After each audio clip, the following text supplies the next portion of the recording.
principalmente sobre esta serie, que es la cuarta parte de la serie Siria, el Islam y la Biblia. Todos los que no han perdido el curso de esta serie, los que las han seguido en YouTube, están en YouTube, pon Armando Alduz en YouTube y ahí están todas las series, pueden entender lo que está pasando en el Medio Oriente, pueden entender lo que ha pasado, este cambio de administración en Estados Unidos, pueden entender lo que está pasando en México, en Centroamérica, podemos entender el mundo. Si no comprendemos el mundo a nuestro alrededor, es como si nos metemos a una jaula o una brújula donde solamente me importa yo, mis intereses, mi trabajo, mi consultorio, mi taller, mi vida, y me desconecto de todos los demás. Y esta es la situación en la que comienzas a enfriarte, porque cuando comenzamos a olvidarnos que somos misioneros a un mundo necesitado, ya seas médico, ya seas dentista, carpintero, plomero, albañil, no importa el oficio que tengas, en cualquier lugar somos enviados para poder dar un mensaje al mundo entero. Y ese lugar donde tú vives, donde tú trabajas, es tu lugar de tu misión, donde debemos de compartir nuestro testimonio acerca de que Cristo quitó la muerte y sacó a luz la vida y la inmortalidad por medio del Evangelio. Para que recuerdes que Dios no nos ha dado un espíritu de cobardía, sino de poder, amor, dominio propio, porque hemos sido llamados con un llamamiento santo por la gracia que se manifestó en Jesucristo con su aparición, que quitó la muerte y sacó a luz la vida. Entonces tenemos que entender que por esta vida pasamos una sola vez. A unos Dios les dio 20 años de edad, a otros 10, otros mueren al nacer, a otros les dio 60 años, a otros 75. Nuestro hermano Wayne Myers, que acaba de morir, de 103 años. Es uno de los más grandes hombres de Dios que Dios levantó en México y en Latinoamérica. Un gran hombre. A 103 años murió estos pasados días. 103 años. Y me mandaron su mensaje a sus 133 años y estaba lúcido, diciéndole a la gente: hablen de Cristo.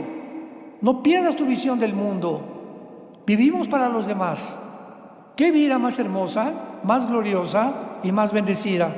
Como el apóstol Pablo, que lleguemos, no importa la edad que lleguemos, que sepamos que toda mi vida en el pasado cumplí mi misión. Porque eso es lo que venimos. Todo lo demás es secundario. Lo más importante es conocer realmente el propósito y el sentido que Dios nos ha dado a cada uno de nosotros con la vida tan corta que tenemos. Muy bien. Hace algunas semanas una noticia espectacular, sensacional, sacudió al mundo. Siria cayó. ¿En qué consiste lo espectacular y lo sensacional y lo increíble que esta nación gobernada por una familia llamada Assad, Bashar, al que destituyeron, era el tercero de esta generación, o sea, el nieto? ¿Cómo es posible que pueda realmente entender la gente las repercusiones que tenía, no solamente en el Medio Oriente, sino también en Estados Unidos, en Europa, en África, en todos los continentes? Porque vivimos una época donde lo que sucede en México afecta al mundo entero. Lo que sucede en Estados Unidos afecta al mundo entero. Lo que sucede en Argentina afecta al mundo entero, para bien o para mal. Siria aparece en la Biblia, en el capítulo 2 del libro de Daniel, cuando se levanta una estatua grandísima en el sueño de Nabucodonosor, y encontramos que la cabeza de la estatua era de oro, el pecho y los brazos eran de plata de la estatua, el vientre era de bronce, las piernas de hierro. Y cuando el rey Nabucodonosor pregunta a los astrólogos, a los hechiceros, a los chamanes que le interpretaran qué significaba esta estatua, pues nadie supo. Lógico, porque Dios había dado este sueño a Nabucodonosor y Dios tenía señalada a una persona llamado Daniel, que era un judío que había formado parte del exilio donde habían los judíos llegado a Babilonia cautivos por 70 años. Entonces el Espíritu Santo le revela a Daniel el sueño, para no ir tanto a todo el capítulo, y le dice: Daniel, la estatua representa la cabeza, Babilonia. Muy bien, Babilonia en el Antiguo Testamento es Irak, Siria y el Líbano. Todo esto, los estudiantes de la Biblia tienen que tener esto, o apúntalo en tu libreta. Entonces, cuando tú ves en el Antiguo Testamento Babilonia, es una zona geográfica que actualmente la ocupa Irak, Siria y Líbano. Entonces, esto es lo que se llamaba también como la zona entre dos ríos, o la Mesopotamia. Y le dice: la cabeza es Babilonia, el pecho de plata era el imperio medo-persa, que derrotó a los babilonios históricamente. El vientre, le dice Dios a Daniel, vendrá un tercer imperio, que de acuerdo a la historia fueron los griegos. Alejandro el Magno derrotó a los persas. La palabra persa ahora es Irán. Cuando tú veas Persia en la Biblia, en el Antiguo Testamento, es actualmente Irán, porque hasta 1935 se le cambió el nombre de Persia a la República de Irán, y en el 79 a la República Islámica de Irán. Y las piernas representan el cuarto imperio mundial. ¿Quién derrotó a los griegos? El imperio romano. Entonces, cuando nosotros vemos que esta estatua representan los imperios mundiales de los gentiles o del pueblo que no es judío, que van a atacar tarde o temprano y al final de los tiempos a los judíos y a los cristianos, encontramos que son exactamente las naciones que van a formar parte del gobierno del anticristo. Si lo quieres apuntar, el gobierno del anticristo consistirá de Irak, de Siria, de Líbano, de Grecia y de naciones que formaron parte del antiguo imperio romano, las dos piernas, que fueron el norte de África, casi el sur de Europa y casi todo el Medio Oriente. Entonces, el gobierno del anticristo van a ser los 10 dedos de la estatua, que es donde una piedra en el sueño del rey viene del cielo, golpea los pies de la estatua, los pies, y la estatua se desmorona, dándonos a entender que en la segunda venida de Cristo estos imperios estarán vigentes, que no van a desaparecer en la historia. Y ahora que Siria es tomada, lo espectacular y lo increíble y lo asombroso de este suceso es que nadie se imaginaba que alguien pudiera tocar a Siria. ¿Por qué? Porque Siria tiene la base naval militar que tiene Rusia en el mar Mediterráneo. Entonces, Siria para Rusia representaba un punto militar estratégico. Y entonces Bashar Assad se sentía, ¿verdad?, el dictador de Siria, pues como un potentado. A mí nadie me toca, porque tengo a Rusia, tengo a Irán, tengo a Libia apoyándome. Ni siquiera los árabes de Arabia Saudita o de los Emiratos Árabes se pueden meter conmigo. Y de repente, un hombre llamado Jolani, que es un seudónimo, porque no es un nombre verdadero, a Jolani, excomandante del grupo terrorista ISIS, excomandante de Al Qaeda, los niños con los que tú jugabas cuando eras niño, los peores terroristas que ha habido en la historia, entran a Siria apoyados por Turquía y por Qatar, que es otra ciudad que está en la península arábica y que es chiquitita, chiquitita, pero que es una de las naciones árabes que más sostienen el terrorismo en el mundo junto con Irán. Esto es lo sensacional y lo increíble, que pudiéramos creer, aún los que estudiamos la Biblia, que iba a caer el gobierno de Siria y que ahora Irán ya no va a meterse con Siria, ni le va a proveer de armas a Siria, ni tampoco el grupo Hezbollah, no van a poder entrar ni al Líbano tampoco, porque ahora está en manos de un grupo terrorista de excomandantes de Al-Qaeda y de ISIS, la nación de Siria, apoyados en el norte por Erdogan, el presidente de Turquía.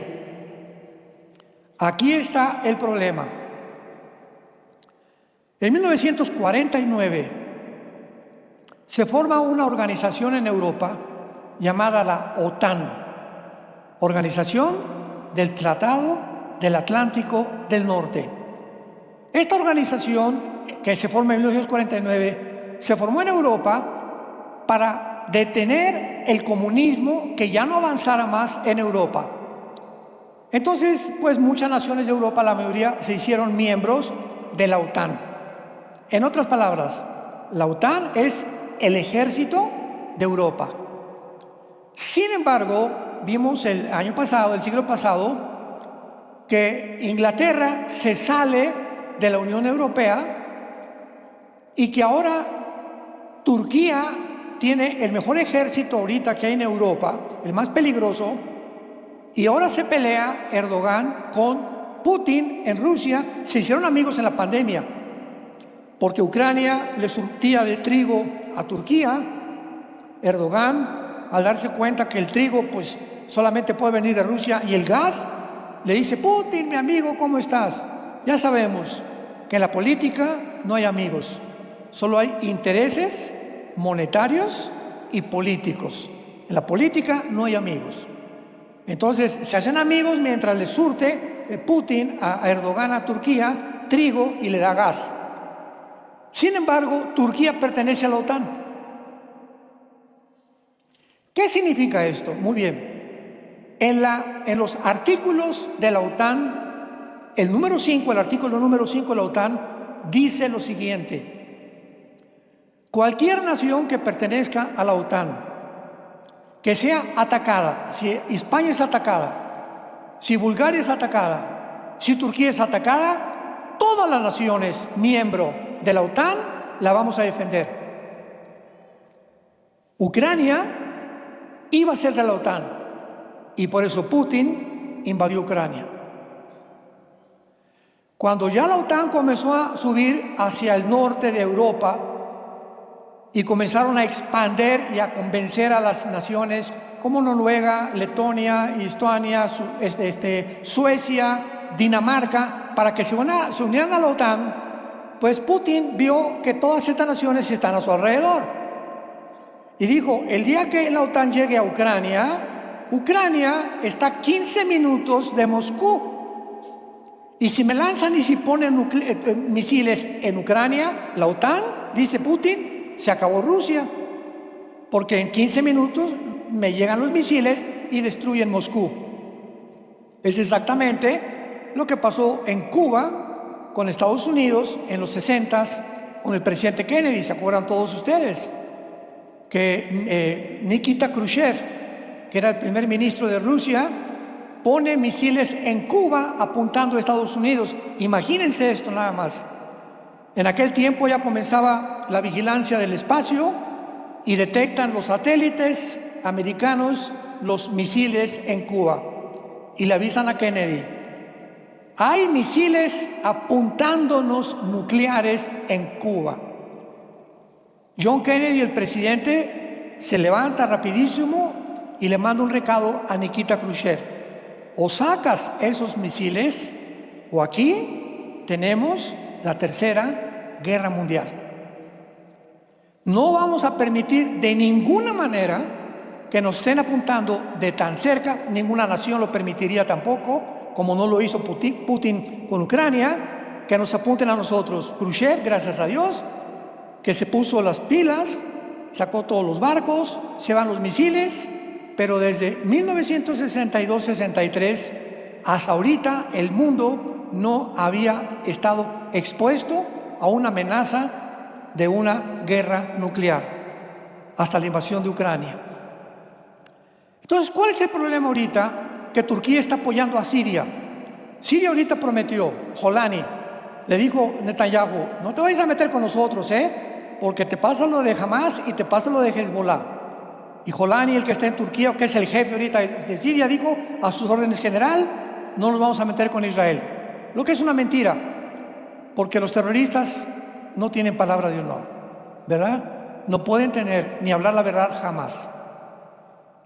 Entonces, ahora Turquía, que apoya completamente todo el golpe de Estado en Siria, que pertenece a la OTAN, el problema está en que si alguien ataque a Turquía, atacan a la OTAN. Entonces, esto está poniendo al mundo y al Medio Oriente al borde como una olla express, donde ya está hirviendo la situación, porque esta situación en Siria no se va a quedar así. Y lo interesante de todo esto, repito, es que el grupo islámico, llámese Hamas, Al-Qaeda, ISIS, Hezbollah, Houthis, talibanes, como tú quieras, todos son musulmanes radicales, con un solo objetivo: exterminar la nación de Israel y controlar el mundo entero con el califato. Este es el sueño en el Medio Oriente del mundo islámico. Por eso se llama Siria y el Islam, y estamos viendo las conexiones que existen con la Biblia. Vayamos al capítulo 38 del libro de Ezequiel, en el Antiguo Testamento, donde encontramos una invasión futura, profetizada hace más de 2600 años. Es la profecía más detallada de toda la Biblia, porque nos proporciona las naciones que se van a formar, los lugares donde va a tener lugar la invasión, los nombres de las naciones que coinciden geográficamente con los nombres de la Biblia, y donde de una forma impresionante aparece Turquía e Irán. Ahora que viene esta invasión o este golpe de Estado en Siria, siempre que pasa algo en el mundo nos hablan por teléfono, me invitan a dar conferencias, reporteros, o por teléfono, por Zoom, y es cuando más ocupados estamos. Y ahora que cayó Siria, en la semana que seguía de Siria, que el golpe de Estado, tuve más de 50 llamadas de personas, de estaciones de radio, de televisión, de periódicos, de revistas. Queremos la opinión de la Biblia. Yo les digo, ahora sí, ¿verdad? ¿Por qué a nosotros? O sea, estoy hablando de estaciones, no, o sea, casi ninguna era cristiana, porque tenemos ya bastantes programas cristianos en YouTube. Pero toda la gente, ¿verdad? Ahorita saben que de alguna forma lo que está pasando en el mundo, hay algo en la Biblia que tiene respuestas. Y cuando me preguntaron, les dije, esta invasión a Siria, mi respuesta fue la siguiente: no va a durar. Y Irán, no, ya acabaron con Irán ya se retiró, y etcétera. No es cierto, no es cierto, no es cierto. Es temporal, porque Irán aparece con el nombre de Persia en la Biblia como una de las naciones aliadas al gobierno del anticristo, en el capítulo 38 y 39 del libro de Ezequiel. Entonces, Irán va a permanecer, no le van a hacer nada. Tal vez Israel va a bombardear una o dos plantas nucleares que tiene cerca del Golfo Pérsico, como la que está casi cerca en un lugar que se llama Elam, que aparece en Jeremías capítulo 29 y 39. Pero de ahí en fuera, Irán va a unirse con las naciones finales del gobierno del anticristo, junto con Siria, junto con Irak, junto con Libia, junto con Egipto, junto con España, Alemania, parte de la Macedonia, de Grecia y Turquía. Entonces, estamos viendo nosotros un panorama en la Biblia donde los protagonistas ya, como dijo un gran teólogo, Dwight Pentecost, cuando vas a un estadio y los jugadores de la América suben ahí, soy americanista, nada de Rayados ni Chivas conmigo, Cuando los jugadores llegan al estadio, sabemos que el partido va a comenzar.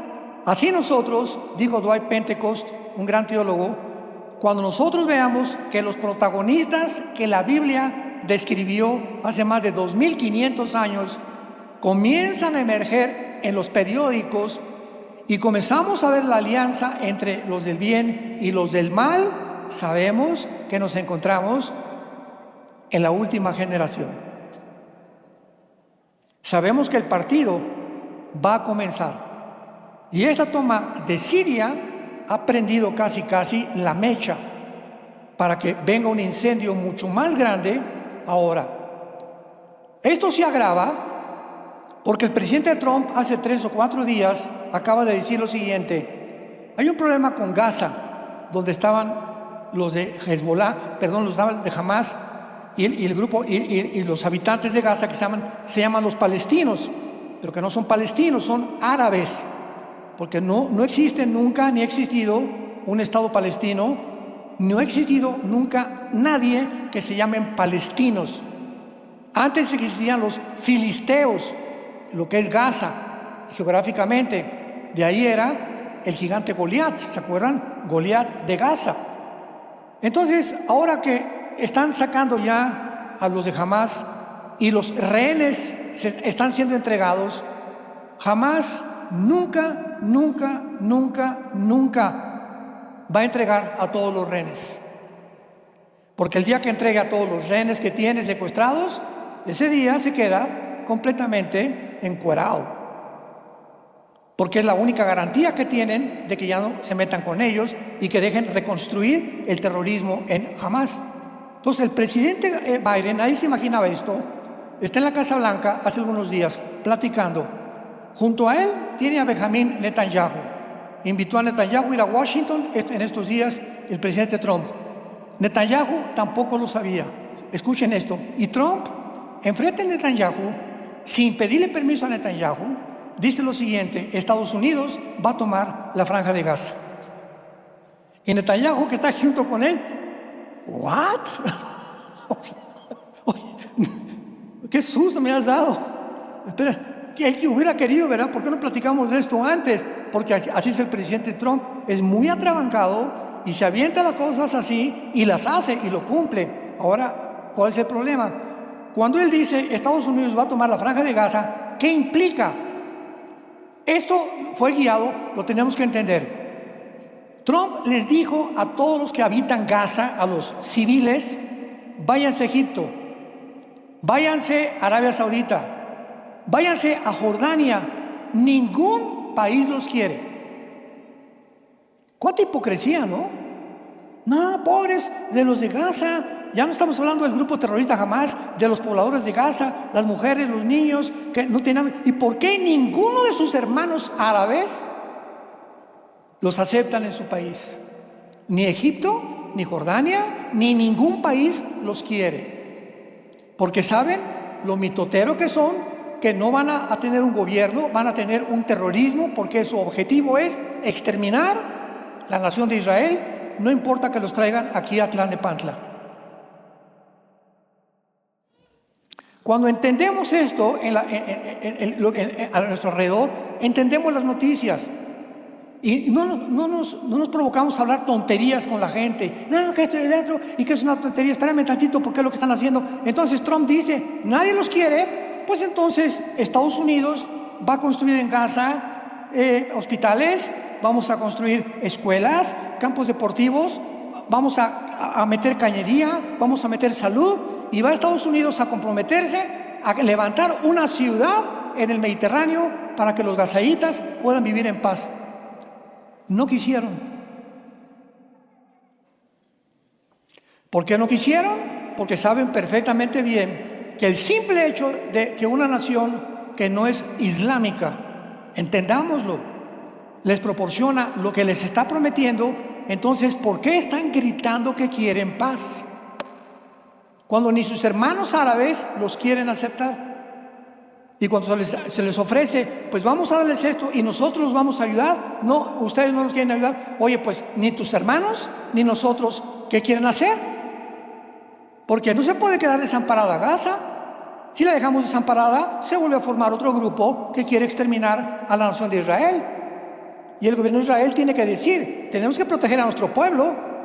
No vamos a dejar que el vecino tenga una ametralladora y ya me amenazó con matar a mis hijos, a mi vida. No voy a dejarlo vivir junto a mí. Entonces, es un problema muy complejo. Pero esto está agravando, acelerando las profecías bíblicas. Porque la bomba tiene que explotar, tarde o temprano. Vemos nosotros también a continuación algo muy importante, porque el anticristo bíblicamente va a provenir del Islam.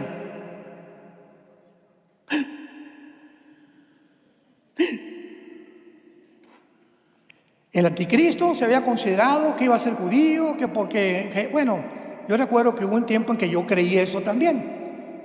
Génesis 49, la tribu de Dan, ¿verdad? Que hace derribar al caballo y que por eso no aparece en el capítulo 7 del Apocalipsis, y que porque en Apocalipsis, Daniel 11, 35 y 36 dice que del amor de sus padres no hará caso. Entonces, había como 2 o 3 versículos que aparentaban, o se podría deducir por estos 3 versículos o 4, que el anticristo era judío.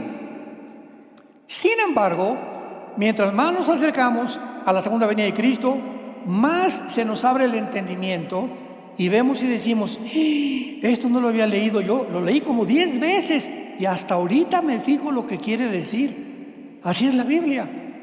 Tú puedes leer el Evangelio de Juan 500 veces, inténtalo, y cuando la segunda vez y la tercera vez lees lo que ya está escrito y dices, pero si yo lo leí, ¿por qué aquí me parece diferente? Como que Dios nos habla de forma diferente cada vez que hablamos la Biblia. Ezequiel 38, versículo 5, las naciones son Persia, que es Irán. Ponle tu Biblia, Irán arriba de Persia. Cus y Fud. ¿Cómo sabemos que estas naciones tienen un nombre diferente en la época moderna?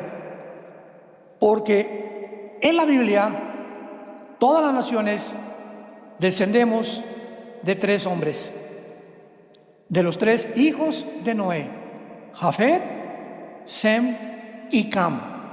Capítulo 10 del libro del Génesis.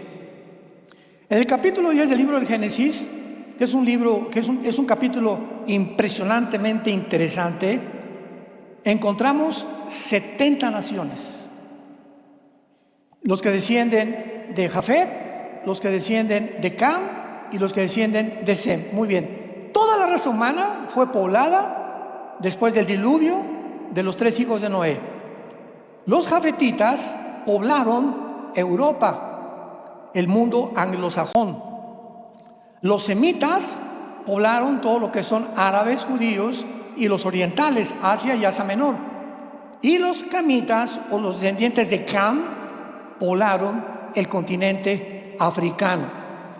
Entonces, cuando encontramos en la Biblia Cus y Fud, en el versículo 5 de Ezequiel 38, vemos en Génesis 10, versículo 2 y 3, que Cus y Fud descienden de Cam, o sea, de las naciones del norte de África. Y en el norte de África están Marruecos, está Libia, está Etiopía, está también Sudán, y estas naciones africanas del norte de África van a formar parte, todas son islámicas, del gobierno del anticristo. Y es interesantísimo que el mundo islámico actualmente en Europa ya está ahogando a Europa.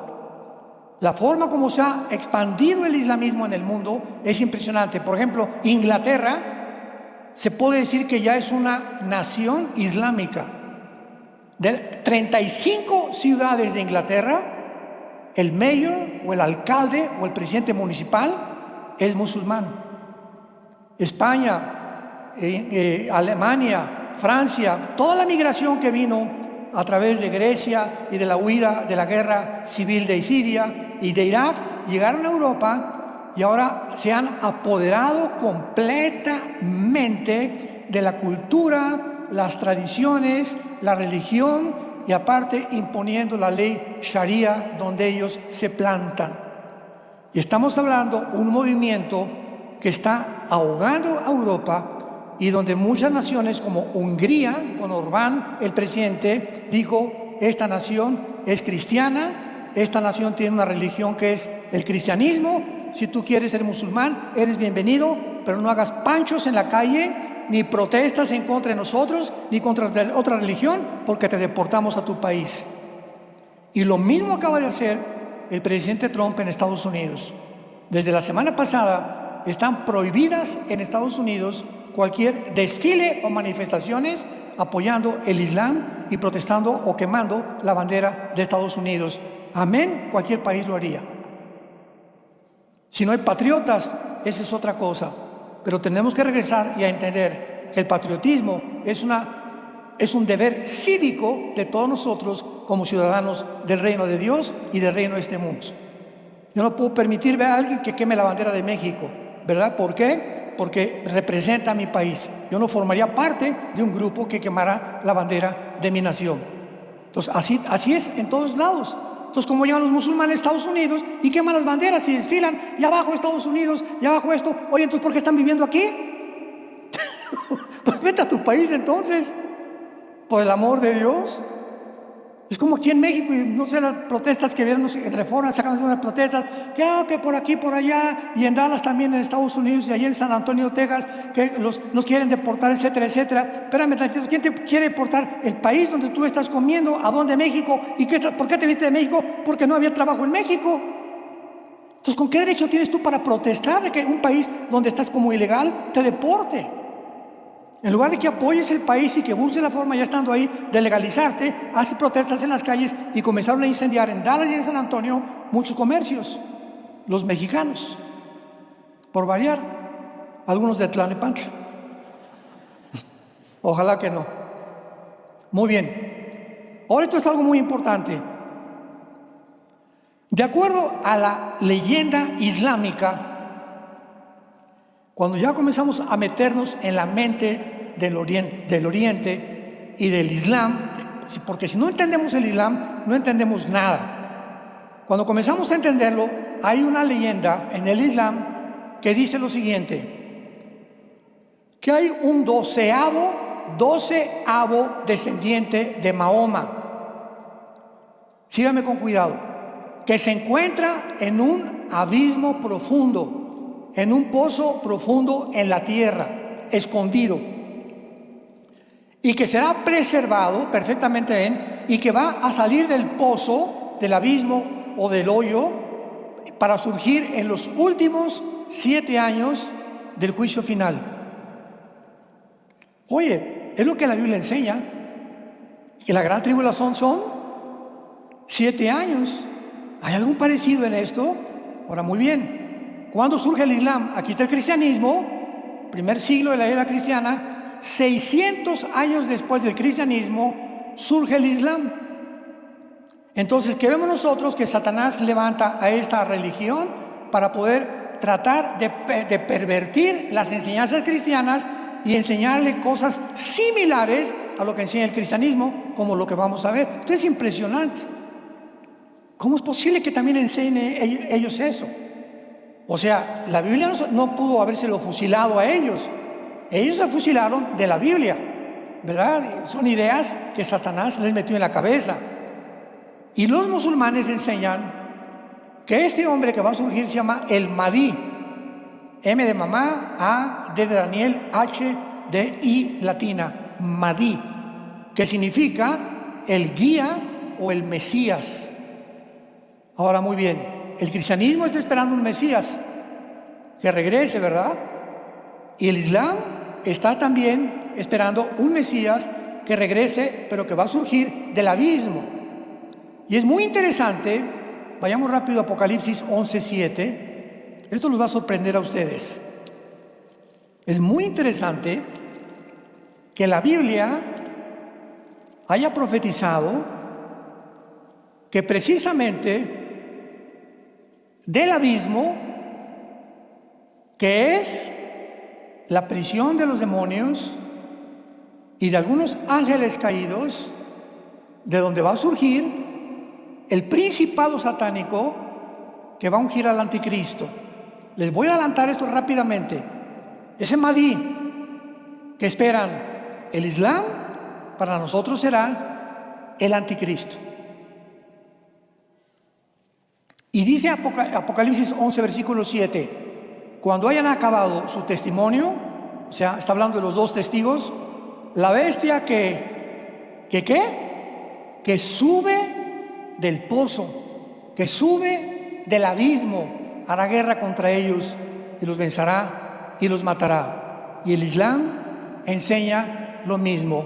Nuestro Mahdi va a surgir de un pozo, ahí está enterrado, y cuando surja va a matar a todos los que no acepten el Islam.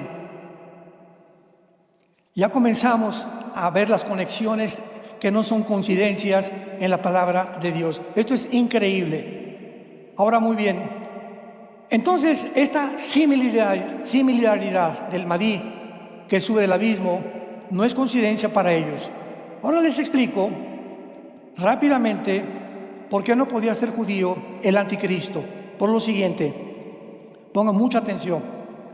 Cuando el anticristo surja en la historia, en el mundo,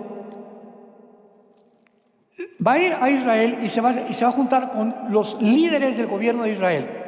Vamos a sentarnos en una mesa. En ese momento Israel, cuando el anticristo surja, se encuentra desamparado. O sea, Estados Unidos no tarda en caer. No sé si este gobierno sea ya el último, ¿verdad? El de Trump. No sé si vaya a durar los 4 años tampoco, pero Estados Unidos no aparece en las profecías de los últimos tiempos. Entonces, si se encuentra desamparado Israel, es lógico que Estados Unidos, porque ha sido su papá. Por eso desde la Segunda Guerra Mundial, Dios permitió en su soberanía levantar a Estados Unidos, porque siempre ha protegido a Israel. Ahora, hace 2 semanas, Biden había congelado cientos de bombas para Israel y municiones del expresidente Biden. Vino Trump y cortó completamente esa ley, y ahora llegaron cientos de bombas a Israel y cientos de municiones bajo la ayuda del presidente Trump. O sea, siempre se han sentido protegidos por Estados Unidos, menos por Obama ni tampoco por el presidente Biden. Casi todos los presidentes de Estados Unidos, de alguna manera, directa o indirecta, han protegido a Israel. Muy bien. Entonces Israel va a llegar a un punto donde algo va a pasar con Estados Unidos, algo va a pasar en el Medio Oriente, que no va a tener como pollitos buscando las alas de la gallina para esconderse. Entonces el anticristo les va a decir: vénganse por favor, vamos a sentarnos en una mesa. Este hombre, el anticristo, tiene que tener este poder. Les va a decir a los judíos: les voy a firmar un tratado, Daniel 9:27, por 7 años. Aquí lo firmo. Y les quiero garantizar que en 7 años nadie los va a tocar. Escuchen esto. ¿Qué hombre podría en el Medio Oriente garantizarles a los judíos que el Islam y los árabes no los fueran a tocar? Un judío no podía hacer, se reirían de él. Al único que en ese tiempo van a respetar es porque ellos creerán que el anticristo es su Mahdi, y lo que el Mahdi dice es su Mesías, lo tiene que obedecer, y les permitirá reconstruir su templo. Y por 3 años y medio nadie los va a tocar, porque ¿quién los está protegiendo? Un islámico radical que se llama el anticristo. Nadie más podría hacer esto más que una persona que nace del Islam, porque los árabes a nadie podrían obedecer, mucho menos a un judío. A los 3 años y medio sabemos el anticristo rompe el pacto y comienza la persecución final, que se llama el día del Señor o la gran tribulación. 3 años y medio, y a los 3 años y medio Jesucristo regresa antes de que destruyan a Israel, el mundo del Islam. Esto es muy importante porque así ya comenzamos a entender las piezas de la Biblia y vemos nosotros entonces que muchas personas creyeron que el anticristo vendría de Europa, porque el antiguo imperio romano era europeo, pero espérame, también ocupó el norte de África y también ocupó el Medio Oriente, el imperio romano. Yo fui uno de esos en los 80, me acuerdo que siempre he sido apasionado de la profecía, pero yo profetizaba que el anticristo iba a surgir de Europa, porque el antiguo imperio romano, dice Daniel 9:27, un príncipe que vendrá hará un pacto contra ellos. Y el pueblo que vino contra Israel fueron los romanos. Pero los romanos tenían grupos, ¿verdad?, que no solamente la formaban romanos. El ejército de Roma estaba formado por celtas, estaba formado por personas de kurdos, estaba formado por africanos. O sea, el ejército de Roma era mundial.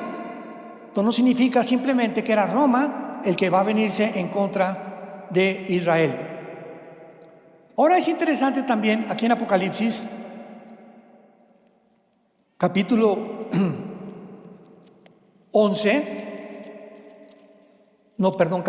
capítulo 9 de Apocalipsis, regresando a lo del pozo del abismo, para tener más piezas unidas a lo que estamos enseñando, que también la Biblia nos enseña que en el abismo se encuentra un ángel caído.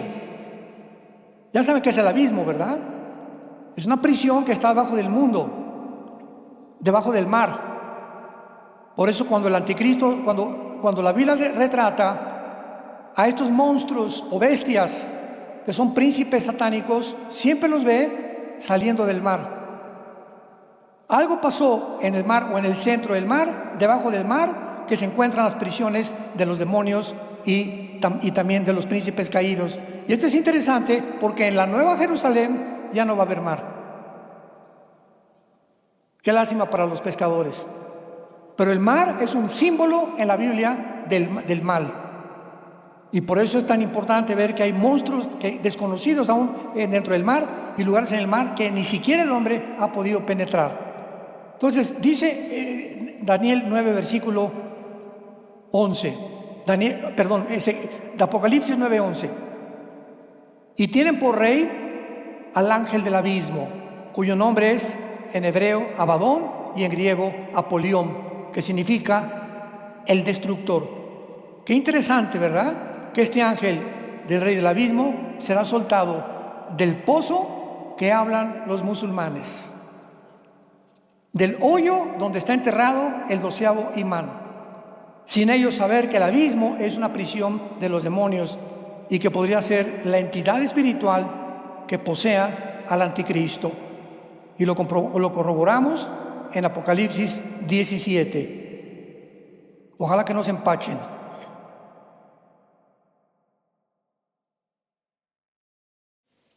Juan está atarantado, como muchos de ustedes ahorita. O sea, esto es un alimento un poco más sustancioso, ¿verdad? No para nuevos. Y aún para muchos ya avanzados también es muy importante porque profundizamos mucho más en la Biblia.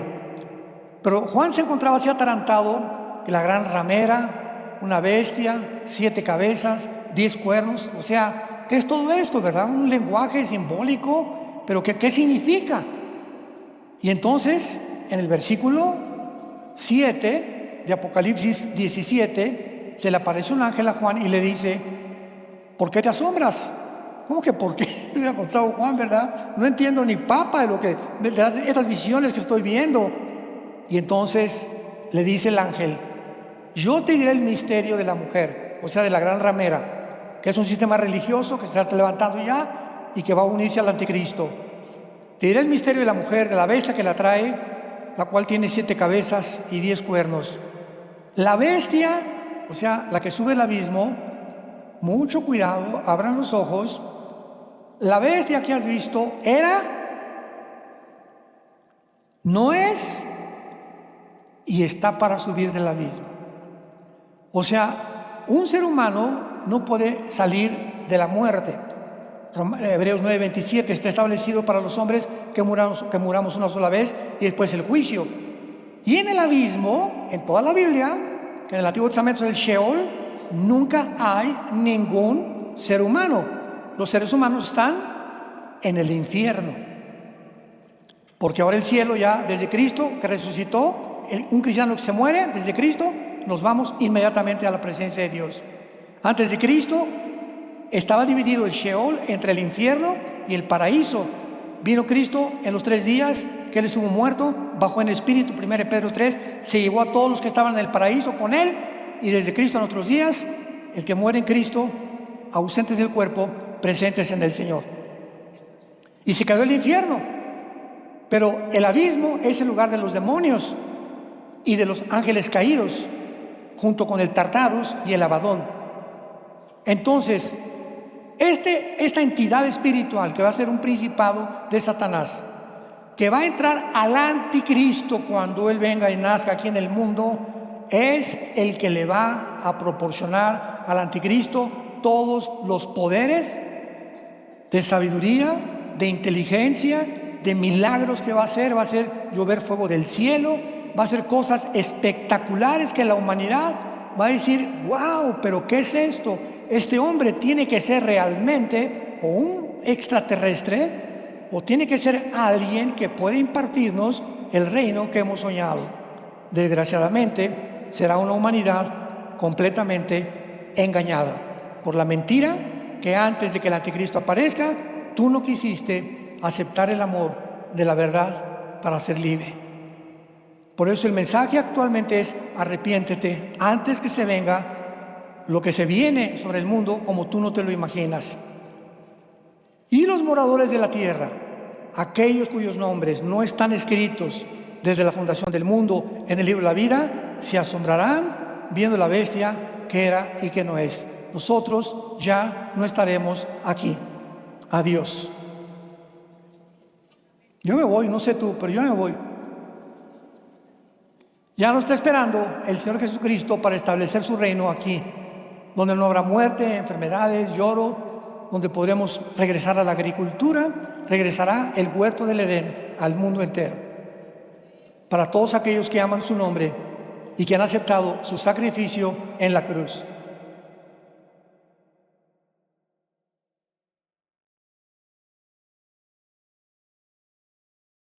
¿No quisieras tú, en esta tarde, en que el Espíritu Santo te ha hablado tan claramente, donde las Escrituras están siendo expuestas maravillosamente por el Espíritu de Dios a nuestras mentes, tan limitada la mente que tenemos, pero el camino del justo es como la aurora, que va en aumento hasta que el día es perfecto?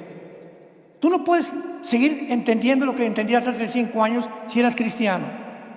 Si han pasado 5 años en tu vida cristiana, o 10, y el entendimiento lo tienes igual, hermano, hermana, ¿no has crecido una pulgada? ¿Sigues en primaria? ¿No le has dedicado tiempo a la palabra, a la oración, a los estudios bíblicos, a los Zooms que tenemos de discipulado? Y por eso llega el momento en el que comienza el sacudimiento que está sucediendo en el mundo, y te quedas aquí, ontoy, pues claro que no sabes ni siquiera cómo te llamas ya. Ya no sabes qué es bueno ni qué es malo. A lo malo le llamas bueno, a lo bueno le llamas malo. Estás completamente desorientado. Y es como está el mundo. Llegamos hace algunos meses a este caso donde la pedofilia iba a ser legalizada por el amor de Dios, donde ya los documentos no eran tú o yo, es algo neutral, donde a una niña de 12, 13 años le podían cambiar sin el permiso de los papás el género y darles hormonas y cosas para trastornar sus mentes con la bandera de la inclusión. Era un mundo asqueroso y la gente no despertaba ni se daba cuenta de esto. Pero es la moral. Al mundo le importa el clima, al mundo le importa la política, al mundo le importa la economía, pero no la moral. Y todos los imperios de la historia cayeron por la inmoralidad. Es la moral, los principios de ética, los valores que dio a los judeocristianos, que son los que sostienen tu vida y mi vida. Puedes llegar a ser presidente de la República, un gran arquitecto, un gran científico, pero moralmente ser un enano, completamente corrompido interiormente por ti, dentro de ti, de tu vida, y morir casi como un animal. Naciste en tinieblas, viviste en tinieblas y regresas a las tinieblas.